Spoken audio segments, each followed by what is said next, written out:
recorded live at 4ZZZ Studios and broadcast across Brisbane on 102.1 FM. You're listening to Z Games, where we bring you the best in gaming news, reviews, community and culture. Want to get in touch? Text in on 0420 626 733.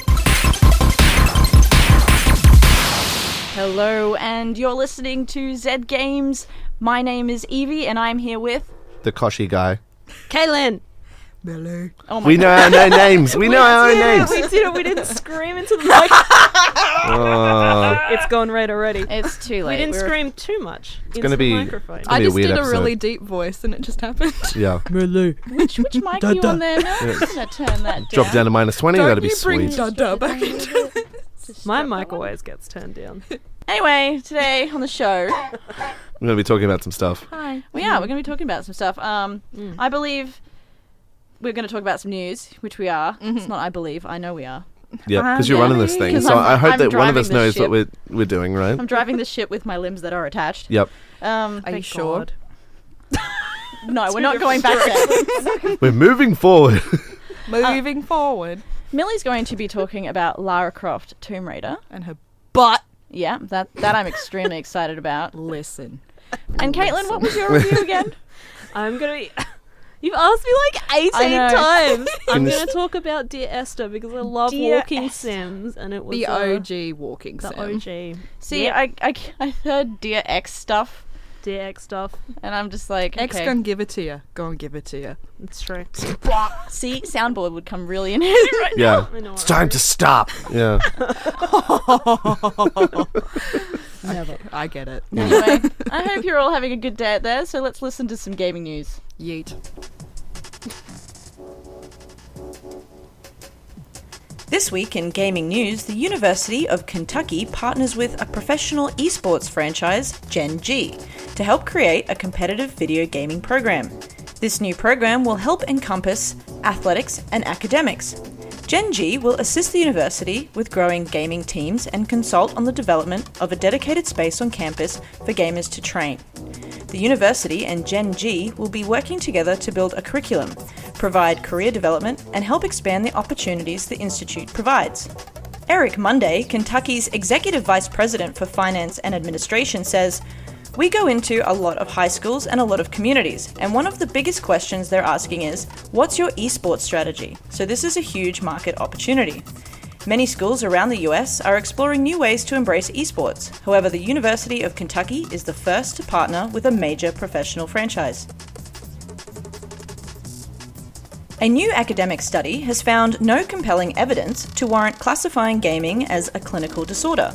According to research conducted by Oxford University in partnership with Cardiff University, there's nothing clinically bad with obsessive gaming. The study explores the extent to which obsessive gaming among adolescents accurately links to whether basic psychological needs are being met.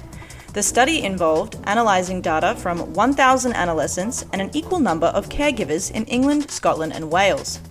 The study found that most adolescents play at least one online game per day, less than half reported symptoms of obsessive gaming, and other players spent an average of 3 hours a day.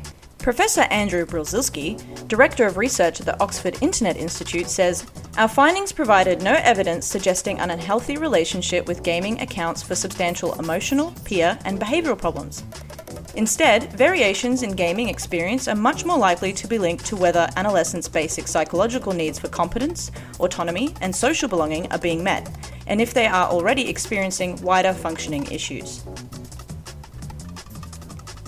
Eric Nauman, a dentist from South Florida and one of the world's most avid video game collectors, has procured more than 3 dozen of the most sought-after vintage video games for a little over $1 million.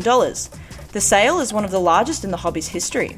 Eric is now in possession of black box copies of Nintendo games, Mario Bros. Arcade Edition from 1986, the 2 known copies of Golf from 1985, the only known copy of Balloon Fight from 1986, and the only known copy of Gumshoe. Dennis Kahn, the president and chief executive of Wata Games, says, "These are some of the holy grails and cream of the crop in terms of having this historic value. Prior to this purchase, the closest grossing value of a vintage game being sold was the first edition Super Mario Bros. That sold for just over $100,000. Many of Eric's games in his collection could fetch a similar price. That's all this week in gaming news. Oh, that's an interesting amount of news. I am so here for Collector Man. Yeah. I love him so much. Collector Man. I love him. I just want to meet him and be just like, well done. There's actually a photo from the article I read that was he's like holding two of the copies in like these black box sealed containers that you can see the games inside. Oh my and he's got this God. massive smile on his face. He's just a big old holding kid. them both up, Oh, that's lovely. So Yeah. good. I mean, it's like, it I would be need this really man. nice to have that amount of money to spend on things like that. But Yeah. also, I'm happy for him that he can and that he has them. He has like the biggest grin. I have to find the article. I for mean, you guys to show you like, this photo. It's like deep down what I want to be when I grow up, because my whole house is going to be filled with merch. Merch. Yeah, well, when we were in Japan, like looking in Akiba, like all the different stuff, like Yeah. you bought a Nintendo 64, right? No, I didn't. I was going to. You were going to. But I had no room. But the thing is that I bought Japanese exclusive N64 games in box. Yeah, because we walked around the stores in Akiba and it Banjo-Kazooie, just thank had you like very walls and walls of these old retro games from anything from like the original NES up until, you know, the latest and Famicoms great and Famicom and all. Yeah, Akihabara is amazing. yeah. They also had like Japan would be the place. boxed Jaguars and everything like that. Yeah, Like, oh. I wanted a Jaguar so bad, but Yeah. And it's just like rows of them too. It's a really different market than over here, where you go to a CEX or something like that, and it would be like, you know, one or two that'd be there. and then Yeah. it's stinky and sticky. Yeah. These were like in perfect condition. Yeah. Wow. I was crying.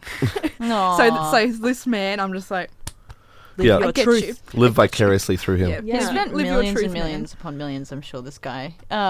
It's pretty cool though that to know that some of these copies still exist anyway. Like I know. Yeah. Mario Brothers Arcade Edition It from just 86 feels so and good. I haven't even heard of Balloon Fight. Yeah, I have. I think it was just an arcade. as Okay. well. So Right. hang on, is they just the game boards in black boxes? Mm-hmm. It's just The yeah. game boards Yeah, yeah. themselves. That's fantastic. That's really cool. Oh Yeah, my god. They're only known copies of all of these except for Golf. He bought 2 copies. The 2 known copies Oh of my Golf. god. So he bought both That's of them. amazing. Yeah. Oh, was it? Hang on. No, never mind. Golf 1985. Yeah, no. It's like that Wow. sort of similar game that not Sakurai, I think that's the Nintendo producer that passed away. He programmed it into the Switches, like some sort of little imitation golf game that you can only activate by doing like his hand signature about 5 times with the Joy-Cons. And Oh, it wow. activates this Oh, little cool. mini vintage golf game that he just put in there as like a final goodbye because he died of cancer before the Switch was released. Oh my gosh, that's Is that a Wada? heartbreaking. Was that Iwata or the other one? Iwata, sorry, yeah. Iwata, not Sakurai. Okay. Oh Sakurai my is the God. Yeah, one it's that's Wada insane. Games. Iwata, yeah. Yeah. Oh. Yeah. Okay. Also Nintendo Ball. It was amazing to find that out, and like, it's a real thing, like it's in there, but I think they might have sort of patched it out now because it's been like 3 years or so. I was now. literally about to say what a legacy to leave, but then if they patched it out, that's I'm not kind of- too sure. Maybe it was like on the OG Switches, because obviously they've released a second gen now, so which Okay. is on the OGs. Actually, there was something I was reading about a guy who was playing an Xbox, sort of like, I think it was this Need for Speed game or something, where you know how you do time lapse and it like, and you know you beat your own time or track record, and it saves like a ghost. Yeah. Oh yeah, I know what you're talking about. the Yeah, story, it saves yeah. a ghost Tell of me, your okay. car or Yeah. the lap that you did in the exact same lap. This guy was playing it with his dad when like really little, and then many years later, his dad passed away. Very sad, and he pulled out the game again, started playing it, and had a ghost track of his dad that his dad. His dad's ghost his dad car. beat him, and there's this ghost on the track that was his dad playing. So he would go back and play it to be with his dad. Oh my god. And try and beat him. And try and beat him, and he started getting really good and nearly beat the ghost. And every time he lets the ghost win because he doesn't want to erase the memory ghost. of his dad. Sad hours. Yeah, no. But it was just so lovely though. Like that's so like an example. nice. So I'm going to tie it back into the news. A neat little segue. That's an example about how video games are good Yeah. for you. Like they can connect you to your past. They can connect you to even your future.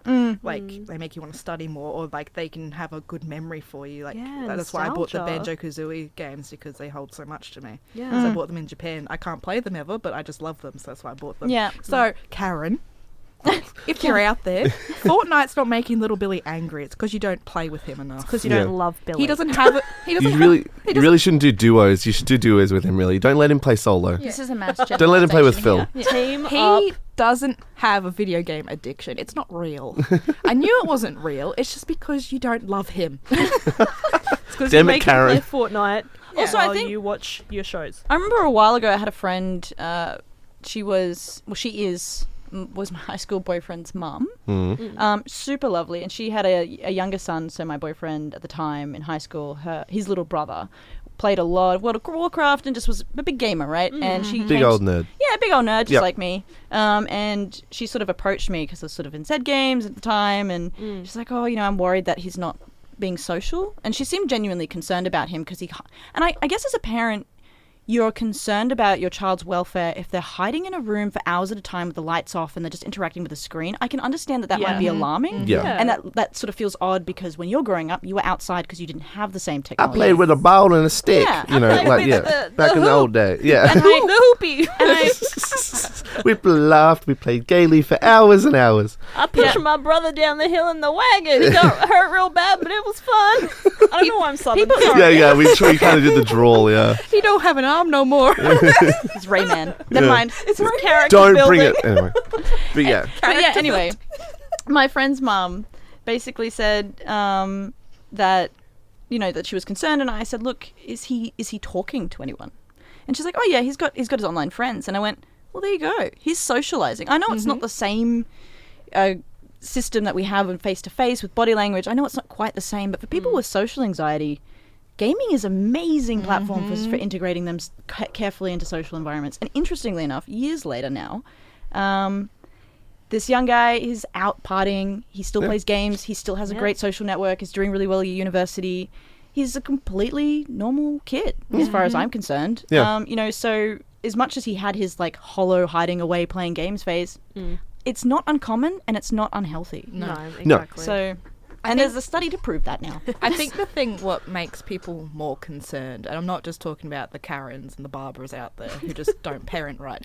I think the thing that a lot of people are more concerned about is that it's the young kids that are getting into Fortnite and everything, and they're interacting with adults. I think that's the problem where they're starting to be like, oh, they won't stop talking online and that sort of thing. But again, that comes back to the parenting of limit their time to do that. Yeah. But I think that's where all this has come from, is that obviously because Fortnite is free and so popular, everyone's sort of playing it, and that sort of Same with Apex, is that and too? Apex as well, and that allows interaction between people of all ages. Yeah. So that's where this whole sort of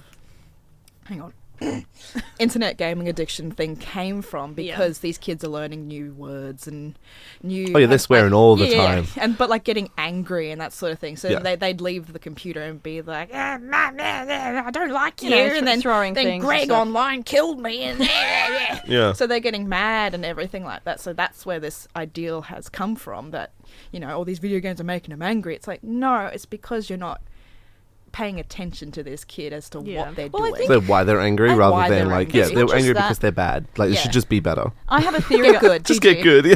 GG, little Billy. That's what Karen needs to say. To be like, oh, you died in your Fortnites? Just be better. Do better. Get good. Get good. Build better. Oh And then- my God. Yeah. I think the big thing is teaching your kids emotional intelligence. Yes. It's not so much I get angry playing Overwatch, and I'm all a do. 26-year-old Oh, dude, adult, yeah. Yeah. right? And Natalie will hear me go, God damn it, and yell, right? yeah. And that's no Yeah. different from probably a kid being angry. Yeah. But the difference is that emotional, being emotionally intelligent, looking at yourself and going, okay, yeah, I'm angry and frustrated about this, but the weight of the world isn't on it. Yeah. It's And a being able to game. teach your kids about accepting their Absolutely. emotions, Yeah. and also some stranger danger stuff, because Yeah. the online space is very much as real as everyday life. What's the anonymity side of things too? It's back, in the olden days of the internet, you could be on forums, chatting to people on Reddit now, I guess. You have no idea. The anonymity side is you could be 12 and you're talking to someone who's 30 or 40. Yeah. Right? And No way to tell. And But they that's- might not have vindictive intentions for No. you, but that could still be Cause for not alarm. great Yeah. to be interacting with someone so much older than you when you're still developing, that sort of thing. Or it can be beneficial, Yeah. but it can be not so beneficial, especially if they're not particularly nice. Yeah, I used to have a just don't, group. don't be a dick. Yeah, I used to have a Basically, Discord yeah. group for the team that I used to play with when we played Overwatch because I tried to be cool and play hardcore. You're a real gamer. Yeah, real gamer. Cool. And basically, we had someone. She was about 14, I think she was, and she was really good. And she used to play Mercy all the time. She's really sweet. And we started a Discord channel, and then at a certain point, we had to create a not safe for work section, limit it to 18, because it was sort of like we wanted to make sure that her dad was comfortable with her engaging with us, because she would spend like most of her nights after school coming on and playing Overwatch with her online friends, which were us, and all of us were adults. And we all sort of tried to create a space where her dad felt comfortable knowing, hey, she's playing with her friends. I can see the chat. I can. So that's really a good dad. We created an environment. Like in that case. But we were also mindful as other people online, going, no, we're going to make sure that we create a safe space. We don't want to get in trouble either. No, the wrath of dad. We also want her to have a positive gaming experience, because a lot of young women need positive gaming experiences. Definitely. Absolutely. And if I can facilitate that in some form or another, I will. Yeah. Well done, Evie. See, that's the examples that you need with that sort of thing. Like, Karen, if you're listening, Evie's a good example as to why you should let little Billy play online. This holy light comes down. I'll just let everyone know that there is a Halo currently over my head. Yeah. Halo Modern Warfare. Halo Modern Warfare. You're listening to Z Games. Oregano that you can pick up and it says, tastes good in brownies. Oh, no. That's amazing. Want to get in touch? Text in on 0420 626 733. Hello, welcome back. You're listening to Z Games. We love oregano. I really want to edit that sting so that it instead of oregano, it just says, like, Z Games taste good in brownies. Ooh. I thought that'd be good. Ew. Can you have it like so obviously cropped? I don't taste Yeah, like obvious cuts. Like, Z Games. No, it's very good in Z. Like really chopped up. I don't taste good in brownies.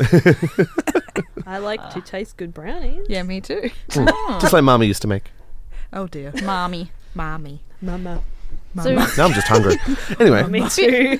Before we came back from the break, we were listening to Mr. P's favourite VGM from Luftrausers, the main theme, and then we were listening to Assassin's Creed 4, Black Flag, Pirates Beware. Good music. Some real good pirate music. Some real good pirate music. I love pirate. Who doesn't love pirates? Me. Yar! Speaking of love, butts. Good old love of butts. So I entitled this this review of Shadow of the Tomb Raider DLC, The Nightmare, called Laura's Sweet Ass. Did you just say Laura? Lara. It's Lara. So, The lady. Here's the thing though. She pronounces it herself, Lara. When Jonah is in the game, who I hate, it's Laura. Oh, because he's American? No, because he's Laura. Because he's an islander. Yeah, it's accent. Yeah. Or accent. Accent. Yeah. Accent. Because he's I islander. thought Laura had a U in it though. No, Lara. It's Lara Croft. Because I know, as but I that's what I'm saying, found it's out Lara. through playing some previous DLC, don't interrupt me when I'm talking about my wife, thank you. Sorry, carry on. As I found out by playing some previous DLC from Rise of the Tomb Raider, Lara was named by her father as a homage to the Egyptian sun god Ra. Oh. Yeah, Lara. So Banging. I'm going to be talking about the DLC for Shadow of the Tomb Raider, The Nightmare. So, and also how much I love Lara's butt. Let me just know. Okay. I've recently rolled back into Lara Hill, and I downloaded and played this little fantastic DLC. And let me emphasize little, because it's very short. And I'm very upset. So, it's in the middle of the main quest. So don't play it at the end because it won't make sense. I didn't make sense.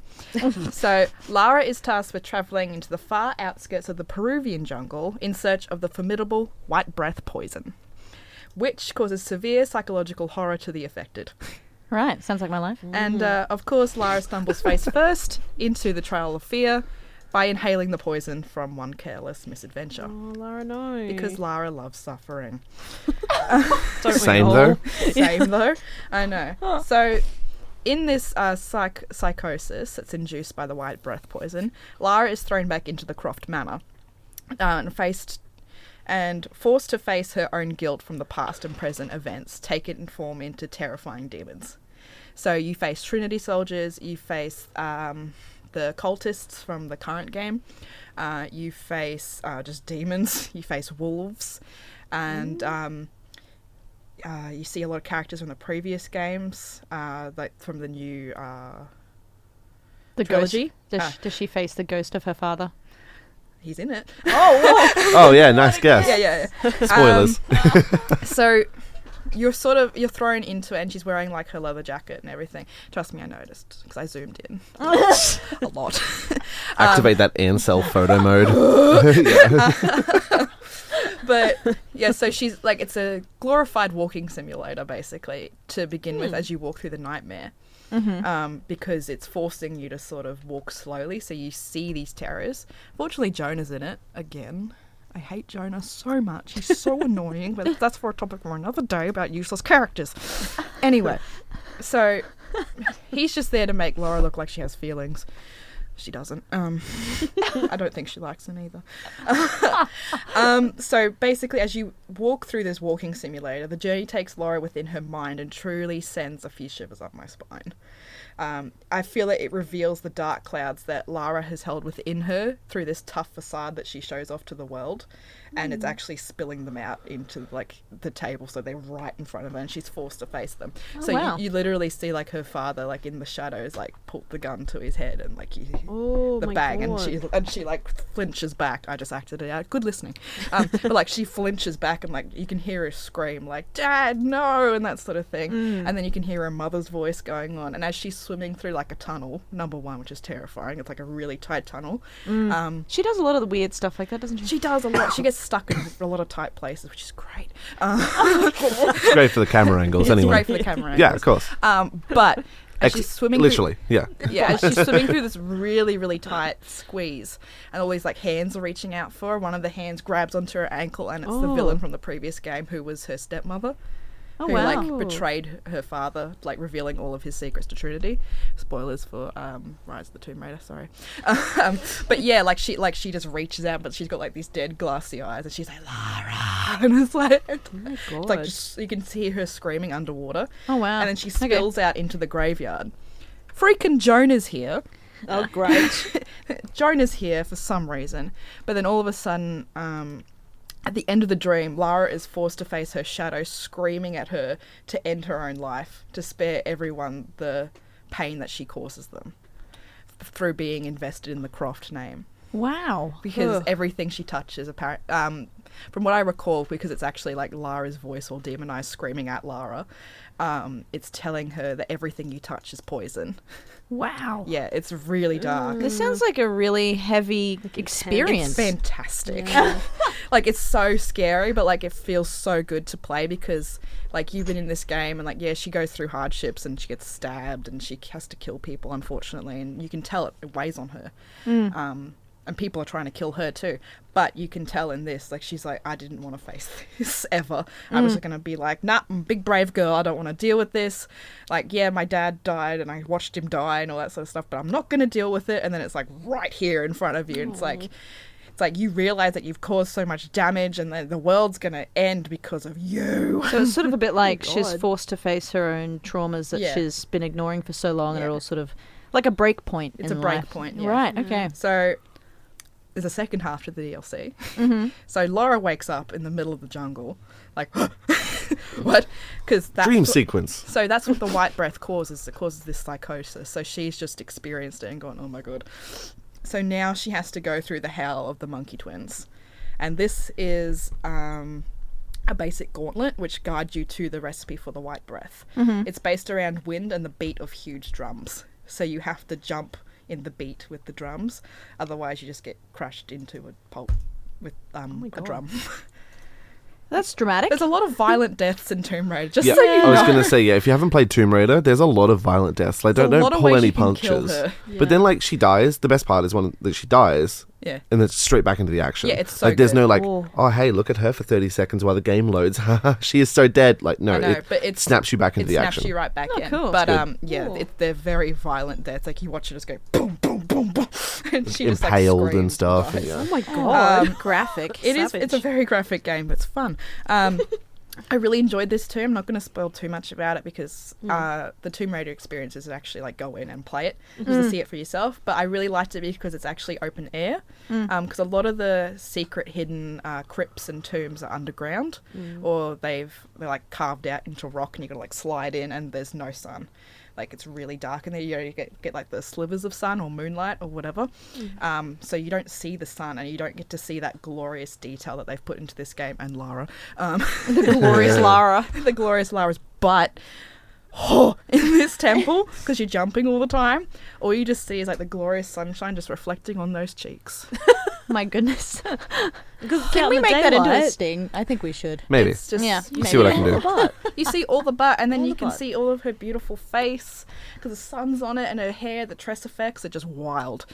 I love it so much. But Sounds like you really care for your wife. I love her.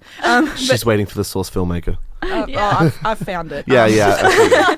But here's the thing. My little gripe is that I wish they took a lot more time in the actual nightmare portion, because as it's a walking simulator, you're experiencing it, but then all of a sudden it's like, done. Because, like, I think they probably didn't want to make you feel like Lara's suffering too much, but I'm like, no, make her suffer. I want to see, like, the full extent of what she's gone through.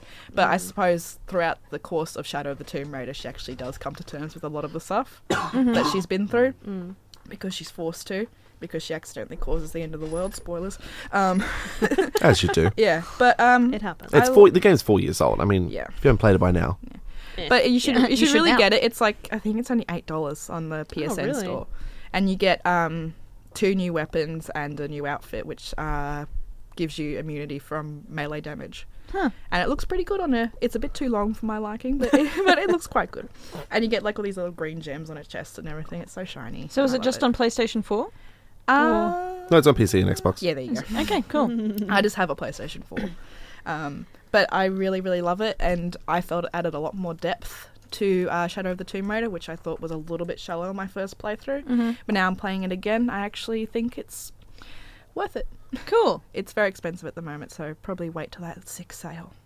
All right. But We'll get hang the in there for DLC a though sale if you then. have it. Yeah. But yeah, I love her so much, and you should love her too. Give Lara some love. More Lara is good. Lara went into Lava. lava. Don't throw her Lava. into lava. She'll Touch like the that. Lara, not the lava. Lamla. Lambda. Lara. Oh yeah, there's also an achievement in Shadow of the Tomb Raider called Llama Croft. Nice. It's like Goat Simulator. Yeah, have fun discovering that. It's very fun. Sweet. Caitlin, what are you Sup? discussing? I'm going Tell to us. talk about Dear Esther. Okay. So I'm here to Yeet. talk about that. Let's do it. Talk. All right. Okay, let's talk. So it's no secret that I am a big fan of walking simulators. I love them. I love them. And Dear Esther is often referred to as the OG walking simulator, the game that defined the genre. So it was on sale on the PSN store, and I was like, all right, let's give it a go. So I did. And it's really interesting. It almost feels quite different to a lot of the walking sims I've played, because it's quite a linear story, but it's also quite an abstract story. So you play as the narrator, who is a man. You assume, you don't know really much about him. Esther is presumably his wife, and the hints that you get are that she has died in a car accident at the hands of a drunk driver. So the narrator is walking over this island. It's an island in the Hebrides, which is a small sort of coastal archipelago off Scotland. It's a really specific area, but it's really beautiful. It's really dark, and you're not sure if he is actually there or if he is sort of hallucinating or if he's having some sort of breakdown, and this is just his way of dealing with it. He walks through the island, so you play as him, you're walking around the island. Each time you reach a new area of the island, it sort of, what's the word I'm looking for? It triggers a like a paragraph that he sort of says. So he will give you some information about what's happened, why he's there, but they're quite abstract. So you sort of pick up things, like you pick up that Esther is possibly his wife, that he cared about her, that she has died. that it may have been at the hands of a drunk driver or it may not have been. But you're not sure. You're not sure. He sort of talks about the Okay. history of the island. You find things that may be connected to him as well. There's different sections in the game as well. So you start out in one section, you unlock some information, you move on to the next section, same sort of thing. You can't really disrupt the flow of the game. You can, this is trigger warning, suicide mentions, you can kill yourself multiple times. So you Okay. can walk out into the ocean and that triggers another strange sort of little memory, but then he's back on land again. You can jump off the edge of a cliff. Again, it just sort of triggers a strange memory. Sometimes you just hear Esther's voice saying, come back, when you do that. Right. That's interesting. It's very weird. This is two very heavy games we're talking about. Yeah, here tonight. it's heavy in that, you know, obviously whoever the narrator is dealing with some really intense grief and emotions. And the game, spoiler alert, this game has been out since 2012. So, and again, trigger warning, he commits suicide at the end of it. So he climbs all the way over the island up to the very tippy top. There's an aerial tower. Okay. He climbs all the way up to the top of that aerial tower and jumps off, transforms into a bird just before you hit the ground. Huh. So again, it's like, you know, you sort of think you know what's going on, but it's very abstract and it could mean a lot of different things. And I think that's, I don't know, I enjoyed it. I really like when games sort of bend the borders, I guess, between being a game and being a form of interactive storytelling. Oh, yeah. Yeah, like it's almost like an interactive novel in that nothing you do affects the outcome, but you're the one that's sort of moving through the story. Yes. And looking at all these little hints and interesting parts of this guy's psyche. Sounds very poetic. It does. is. Yeah, Yeah. it's really poetic, and some of the things that he says are really poetic and beautiful, and some of them just don't make much sense at all, but at the same time it's really, yeah, it's a really interesting game. And I mean, if you're the kind of person that enjoys that kind of game where there's no real stakes, you're just moving through the story, discovering about the characters of what the game devs have put together, it's a good story for that. And it's beautiful. Like the island is really beautiful. In the different zones, you sort of are out on the coast, so there's all the sea. It's very stormy and grey, but then you are in a cave for a little bit of as well, and there's all this bioluminescent sort of, or there's luminescent paint on some of the walls, and then there's bioluminescent crystals and things like that around as well. So it's visually very, very pretty as well as being really interesting Okay. story-wise. So So what platform is this on? I played it on PlayStation 4. I think it's on It's also on PC Windows and Mac and- as well. yeah, it's Windows, on, Mac, Xbox One, and PlayStation 4. Yeah, Oh, fantastic. there you go. It's on pretty much everything. So it's out there. It's not expensive.